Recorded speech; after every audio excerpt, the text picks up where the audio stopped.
Good afternoon all. நம்ம C programming டுட்டோரியலோட 4th video பார்க்க போகிறோம்.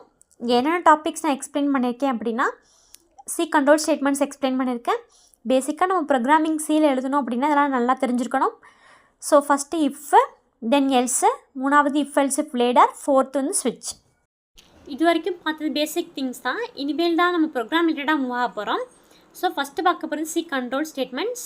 ஸோ அதில் ஃபஸ்ட் இருக்குது இஃப்பு. ஸோ இஃப்னா என்ன அப்படின்னா, இப்போ அந்த இஃப் கண்டிஷனில் இருக்க கண்டிஷன் ட்ரூ ஆனால் அந்த இஃப் கண்டிஷனுக்கு இருக்க ஸ்டேட்மெண்ட்ஸ் எக்ஸிக்யூட் ஆகும். இதான் இஃப் கண்டிஷன். தென் இது எப்படி ப்ரோக்ராமில் யூஸ் பண்ணியிருக்காங்கன்னு பார்க்க போகிறோம். அந்த ப்ரோக்ராம் என்னன்னு சொல்லி பார்த்துக்கிட்டிங்க அப்படின்னா, ஒரு குறிப்பிட்ட நம்பர் வந்து ஈவனான்னு கண்டுபிடிக்கிற ப்ரோக்ராம் தான் இது. So before moving into the program நமக்கு அதோட லாஜிக் என்னென்னு பார்த்துக்கலாம்.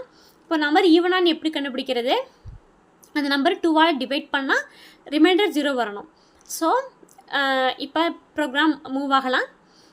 ஸோ ப்ரோக்ராமில் உள்ளே பார்த்துக்கோங்க, இன்ட்டு மெயின்குள்ள இருக்குது. இன்ட்டு நம்பர் ஈக்குவல் டு 0, இது வேரியபிள் டிக்ளரேஷன். நம்பருங்கிறது வேரியபிள், அதை 0க்கு இனிஷியலைஸ் பண்ணியிருக்கோம். நெக்ஸ்ட்டு பிரிண்டப்பில் என்ட்ரு நம்பர் அப்படின்னு சொல்லி டபுள் கோட்டில் கொடுத்துருக்கோம். ஸோ அவுட்புட்டில் ஃபஸ்ட்டு பார்த்துக்கிட்டிங்கன்னா என்டர் நம்பர் அப்படின்னு பிரிண்ட் ஆகும். தென் நெக்ஸ்ட் லைன் ஸ்கேன்ஆஃப், அந்த நம்பரை கெட் பண்ணுறோம். ஸ்கேன்ஆஃப்க்கு இதான் சின்டாக்ஸு. கொட்டேஷனுக்குள்ளே இது ஒரு இன்டீஜர், அதனால ஃபார்மேட் ஸ்பெசிஃபையர் %d கொடுத்துருக்கோம். Ampersand number. எப்போதுமே ஸ்கேன்ஆஃபில் ஆம்பர்சன் போட்டுப்போம், ஏன்னா அந்த அட்ரஸில் போய்ட்டு நம்ம கொடுக்குற வேல்யூ ஸ்டோர் ஆகும். வேல்யூ வந்து நம்பர் யூஸ் பண்ணி வாங்கிக்கிறோம். இப்போ இஃப் கண்டிஷன், இப்போ இந்த நம்பர் வந்து ரிமைண்டர் 0வாக இருக்கணும். 2ஆல் டிவைட் பண்ணுறப்ப அதுக்கு மாடுலோ ஆப்ரேட்டர் யூஸ் பண்ணணும், அதான் ரிமைண்டரை கொடுக்கும். So number modulo 2 equal to 0வாக இருந்துச்சு அப்படின்னா என்ன பிரிண்ட் பண்ணுறோம், print of %d is even number, number. So இந்த %dங்கிறதா நம்ம கொடுத்துருக்க number. For example enter number 4ன்னு நம்ம கொடுக்குறோம் அப்படின்னா 4, இப்போ அதுக்கு 2ஆல் டிவைட் பண்ணால் remainder 0. So it is an even number, 4 is an even நம்பர்னு பிரிண்ட் ஆகும். இதான் இஃப்குள்ளே ஒரு கண்டிஷன் இருக்குது. அந்த கண்டிஷன் சாட்டிஸ்ஃபை ஆனால் உள்ளே இருக்க பிரிண்ட் ஆஃப் ஸ்டேட்மெண்ட்ஸ் நமக்கு எக்ஸிக்யூட் ஆகுது. உள்ளே என்ன ஸ்டேட்மெண்ட்ஸ் கொடுத்தாலும் அது எக்ஸிக்யூட் ஆகும். அண்ட் முடியும் போது ரிட்டர்ன் 0 கொடுத்துப்போம். நெக்ஸ்ட்டு பார்க்க போகிறது இஃப் எல்ஸு.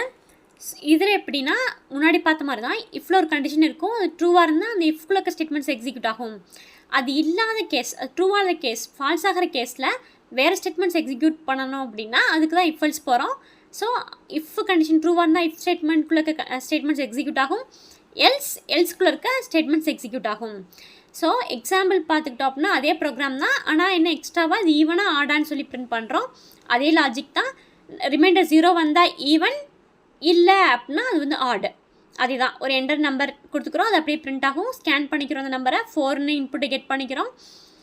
கெட் பண்ணிவிட்டு அந்த நம்பர் மாடலோ 2 ஈக்குவல் டு 0 அப்படி இருந்துச்சுன்னா அது ஈவன் நம்பரா அப்படின்னு சொல்லி செக் பண்ணுறோம். எஸ், ஃபார் எக்ஸாம்பிள் 4 கொடுத்தோன்னா அது ஈவன் நம்பர். ஸோ இப்போ 4 கொடுத்தோன்னா 4 இஸ் ஈவன் நம்பர்னு பிரிண்ட் ஆகும். ஃபார் எக்ஸாம்பிள் நம்பர் வந்து 5 அப்படி இருந்துச்சுன்னா நம்பர் மாடலோ 2 ஈக்குவல் டு 0வான்னு செக் பண்ணுவோம். அது வந்து 0 ஆகாது. ஸோ எல்ஸில் இருக்கிறது எக்ஸிக்யூட் பண்ணோம். எல்ஸ் என்ன இருக்குது, print of % is odd number, number. So number is 5, so 5 is odd number அப்படின்னு பிரிண்ட் ஆகும்.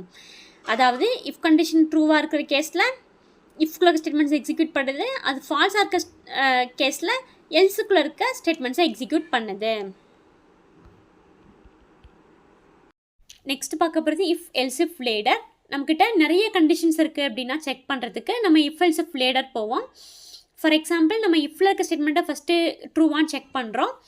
அது ட்ரூவாக இருந்தால் அதுக்குள்ளே இருக்க கண்டிஷன்ஸ் எக்ஸிக்யூட் ஆகும். இப்போ அது ட்ரூ இல்லை அப்படின்னா நமக்கு நெக்ஸ்ட் கண்டிஷன் செக் பண்ணலாம் யூஸிங் எல்ஸ் இஃப். அந்த எல்ஸ் இஃப்ல கண்டிஷன் ட்ரூவாக இருந்தால் அதுக்கான ஸ்டேட்மெண்ட்ஸ் எக்ஸிக்யூட் ஆகும். தென் இப்போ அதுவும் ஃபால்ஸாக இருக்குது அப்படின்னா நெக்ஸ்ட் எல்ஸ் இஃப்ல தேர்ட் கண்டிஷன் செக் பண்ணிக்கலாம். அது ட்ரூவாக இருந்தால் அதுக்குள்ளே இருக்க ஸ்டேட்மெண்ட்ஸ் எக்ஸிக்யூட் ஆகும். தென் அதுவும் ஃபால்ஸாக தான் நெக்ஸ்ட் எல்ஸ் போகலாம். அப்படி இல்லாட்டி இப்போ கொடுத்துருக்க எல்லா கண்டிஷன்ஸுமே ஃபீல் ஆகிற கேஸில் எல்ஸுக்குள்ளே இருக்க ஸ்டேட்மெண்ட்ஸை எக்ஸிக்யூட் ஆகும். நெக்ஸ்ட்டு இஃப் எல்ஸ் இஃப் லேடருக்கு எக்ஸாம்பிள் பார்க்க போகிறோம். இது வந்து ஒரு நம்பரை செக் பண்ணுற ப்ரோக்ராம் தான், நம்பரோட வேல்யூவை செக் பண்ணுற ப்ரோக்ராம். ஸோ ஃபஸ்ட்டு பார்த்துக்கோங்க, இன்ட்டு மெயின் நம்பர் வந்து 0 இன்செஸ் பண்ணியிருக்காங்க. நம்பரை பிரிண்ட் பண்ண சொல்கிறோம். அண்ட் ஸ்கேன்ஆஃபில் நம்பரை கெட் பண்ணுறோம். இப்போ ஃபஸ்ட்டு இஃப் கண்டிஷனில் நம்பர் வந்து வேல்யூ 10ஆன்னு செக் பண்ணுறோம். இப்போ நல்லா கவனிக்கணும், இங்கே வந்து டபுள் ஈக்குவல்ட்டு இருக்கும். செக் பண்ணுறதுக்கு இந்த மாதிரி ஈக்குவாலிட்டி ஆப்ரேட்டர் தான் யூஸ் பண்ணுவாங்க. டபுள் ஈக்குவல் டு 10ஆன்னு செக் பண்ணுறோம். 10ஆக இருந்துச்சு அப்படின்னா அது நம்பர் இஸ் ஈக்குவல் டு 10ன்னு பிரிண்ட் ஆகும். இல்லை அப்படின்னா 10 இல்லை அப்படின்னா எல்ஸ் இஃப் கண்டிஷனை செக் பண்ணோம்.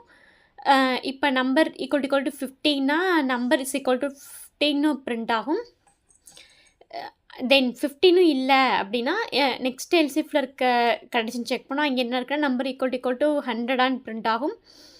அது உண்மையாக இருந்துச்சு அப்படின்னா நம்பர் இஸ் ஈக்குவல் டு 100ன்னு பிரிண்ட் ஆகும். இது மூணுமே மேட்ச் ஆகலை அப்படின்னா நெக்ஸ்ட் எல்ஸில் இருக்கிறது பிரிண்ட் ஆகும். Number is not equal to 10, 50 or 100ன்னு பிரிண்ட் ஆகும். ஸோ ஃபார் எக்ஸாம்பிள் 4ன்னு இருக்குன்னு எடுத்துக்கோங்க. 4ன்னு எடுத்தால் 10ம் கிடையாது, 15ம் கிடையாது, 100ம் கிடையாது. ஸோ லாஸ்ட் எல்ஸில் இருக்க ஸ்டேட்மெண்ட்ஸ் எக்ஸிக்யூட் ஆகும். தென் 15 எடுத்துக்கிட்டோம் அப்படின்னா செகண்ட் கண்டிஷன், அதாவது இஃப்க்கு அடுத்திருக்க எல்ஸ் இஃப் கூட மேட்ச் ஆகும். ஸோ அந்த நம்பர் இஸ் ஈக்குவல் டு 15ன்னு பிரிண்ட் ஆகும். நெக்ஸ்ட் பார்க்க போகிற ஸ்விட்ச் ஸ்டேட்மெண்ட். ஸோ ஸ்விட்ச் ஸ்டேட்மெண்ட் அப்படிங்கிறது இஃப் எல்ஸ் இஃப் லேட்டரோட ஆல்டர்னேட்டிவ். இது என்ன பண்ணோம் அப்படின்னா நமக்கு மல்டிபிள் ஆப்ரேஷன்ஸை எக்ஸிக்யூட் பண்ண அலோவ் பண்ணும் for different possible values of a single variable. அந்த சிங்கிள் வேரியபிளை ஸ்விட்ச் வேரியபிள்னு சொல்லுவோம். ஸ்விட்ச் வேரியபிளோட ஒவ்வொரு வேல்யூக்கும் ஏற்ற மாதிரி ஒவ்வொரு கேஸ் நமக்கு எக்ஸிக்யூட் ஆகும். ஸோ இப்போ சில ரூல்ஸ் இருக்குது ஸ்விட்ச் ஸ்டேட்மெண்ட் எப்படி யூஸ் பண்ணுறது அப்படின்னு. அந்த ஸ்விட்சில் இருக்க அந்த ப்ராக்கெட்டில் இருக்கிறத எக்ஸ்ப்ரெஷன் சொல்லுவாங்க.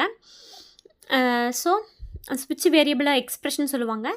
அந்த எக்ஸ்ப்ரெஷன் வந்து எப்படி இருக்கணும்னா இன்டிஜர் டைப்பாக இருக்கலாம், இல்லை கேரக்டராக இருக்கலாம், ஃப்ளோட்டாவோ டபுளாவோ இருக்கக்கூடாது. நெக்ஸ்ட்டு கேஸ் வேல்யூ அதுக்கேற்ற மாதிரி இன்டிஜராகவோ இல்லை கேரக்டராகவோ தான் இருக்க முடியும். நெக்ஸ்ட்டு இந்த பிரேக் ஸ்டேட்மெண்ட்ங்கிறது ஒரு ஆப்ஷனல் தான். எல்லா கேஸ்லையுமே பிரேக் ஸ்டேட்மெண்ட் போடணும்னு அவசியம் இல்லை. ஸோ இன்கேஸ் நமக்கு பிரேக் ஸ்டேட்மெண்ட்டே போடலன்னு வச்சுக்கோங்களேன், எது மேட்ச்டு கேஸோ அது கீழே இருக்க எல்லா கேஸுமே எக்ஸிக்யூட் ஆகும் அன்டில் பிரேக் ரீச் ஆகிற வரைக்கும். இதை வந்து சியோட ஃபால் த்ரூ ஸ்டேட்மெண்ட் அப்படின்னு சொல்லுவாங்க. இப்போ இந்த ஸ்விட்சு கேஸ்க்கு ஒரு எக்ஸாம்பிள் பார்க்க போகிறோம். இப்போ நம்பர் இன்ட்டு மெயினில் வந்து நம்பர் 2 அப்படின்னு டிக்ளேர் பண்ணியிருக்கோம். இப்போ இந்த 2 அப்படிங்கிற நம்பரை ஸ்டோர் பண்ணிக்க வேரியபிள் தான் ஸ்விட்சோட எக்ஸ்ப்ரெஷனாக இருக்குது. அதான் ஸ்விட்ச் வேரியபிள். இப்போ பார்த்துக்கோங்க, நெக்ஸ்ட் அந்த ஸ்விட்ச் ஆஃப் அந்த ஸ்விட்ச் வேரியபிள், தென் ஓப்பன் ப்ராக்கெட், தென் கேஸ் 1. அது நம்பரோட வேல்யூ 1ஆக இருந்துச்சுன்னா அதுக்கான பிரிண்ட் ஆஃபில் இருக்கிறது எக்ஸிக்யூட் ஆகும். Then we should give break. Then நம்ம கேஸ் 2 கொடுக்கணும். இப்போ நல்லா பாருங்கள், எப்போவுமே சி ப்ரோக்ராமில் எண்டில் செமிகோலன் தான் முடியும். ஆனால் இங்கே பாருங்கள் இந்த கேஸ் 1, கேஸ் 2, கேஸ் 3 டிஃபால்ட்டாக கோலன் இருக்குது. இதெல்லாம் மஸ்ட்டாக நம்ம கன்சிடர் பண்ண வேண்டியது. நெக்ஸ்ட்டு கேஸ் 2ஆக இருந்துச்சுன்னா பிரிண்ட் ஆஃபில் வேல்யூஸ் 2ன்னு பிரிண்ட் ஆகும். நம்பர் 3ஆக இருந்துச்சு அப்படின்னா வேல்யூஸ் 3ன்னு பிரிண்ட் ஆகும். இது 1ஆ இல்லை 2ஆ இல்லை 3ஆ இல்லைனா வேல்யூஸ் நாட் 1 to 3 அப்படின்னு பிரிண்ட் ஆகும். இப்போ ஃபார் எக்ஸாம்பிள் நம்ம இங்கே வந்து இன்ட்டு 2ன்னு நம்ம இனிஷியலைஸ் பண்ணிட்டோம், இன்ட்டு நம்பர் ஈக்குவல் டு 2ன்னு இனிஷியலைஸ் பண்ணிட்டோம். ஸோ இது செகண்ட் கேஸோட மேட்ச் ஆகி வேல்யூஸ் 2ன்னு பிரிண்ட் ஆகும். நெக்ஸ்ட்டு ஃபால் த்ரூ இன் ஸ்விட்ச்சு. இங்கே பார்த்துக்கோங்க, இங்கே வந்து நம்பரை வந்து நம்ம யூஸ்லேருந்து கெட் பண்ணியிருக்கோம். ஸோ பிரிண்ட் ஆஃபில் என்ட்ரு நம்பர் அப்படின்னு டிஸ்பிளே பண்ணுறோம்.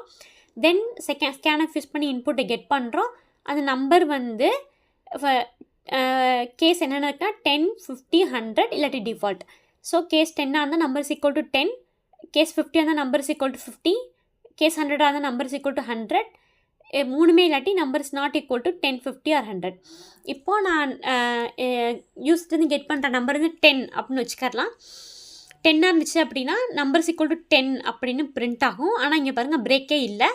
ஸோ இந்த ப்ரோக்ராம்லேயே பிரேக் இல்லை. ஸோ அந்த எது மேட்ச்டு கேஸோ அது கீழே எல்லா கேஸ்க்கான ஸ்டேட்மெண்ட்ஸுமே எக்ஸிக்யூட் பண்ணும்.